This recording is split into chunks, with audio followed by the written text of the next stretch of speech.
Imagine you're inside the Iron Man suit, only it's not the Iron Man suit, it is this abomination instead. So this right here, in case you don't know, is the Spring Bonnie suit. Anyways, imagine you're inside this thing, and as you're inside of it, all sweaty and stuff, you hear what sounds like a creaking noise coming from inside the suit. And if you were to hear that, that would be the last thing you'll probably hear in your entire life. Because within a few short moments, your life would come to an end in a horrible, unimaginably painful way. So these animatronics, which are also known as Springlock suits by the way, have two main layers to them. An outer costume layer and an inner animatronic layer. When these suits are in animatronic mode, which is when the animatronic layer is engaged, it can move around and function as a pre-programmed animatronic. But when it needs to be switched from the animatronic mode to the wearable costume mode, that's when the Springlock mechanism comes into play. Here's how that works. So to use the animatronic as a wearable suit, a hand crank tool, like this one, is used to wind up the spring locks. There are multiple sockets on the animatronic suit,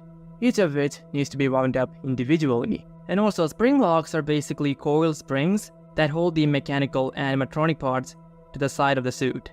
And the reason why these suits are so dangerous comes from the fact that these spring locks, which hold the animatronics in place, are under extreme tension when they're wound up.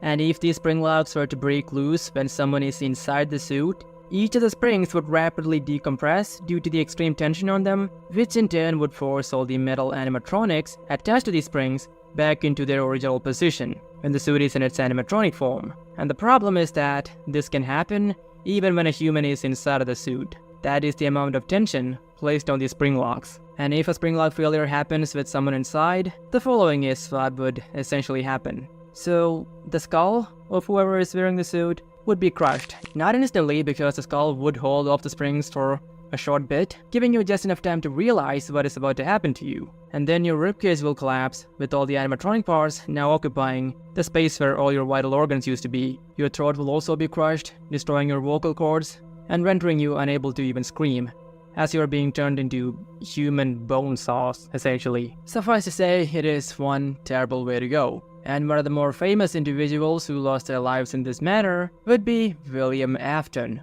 one of the founders of Fredbear Family Diner. He died when he put on the Spring Bonnie suit, and unfortunately for William Afton, he was standing under a leaky roof, and a droplet of water fell into the suit, causing the spring locks to fail, and the whole thing to come crashing into Afton. But anyways, moving on, the one shimmer of hope anyone who is facing a spring lock failure has is that if their skull gets crushed fairly quickly, they wouldn't really feel any pain.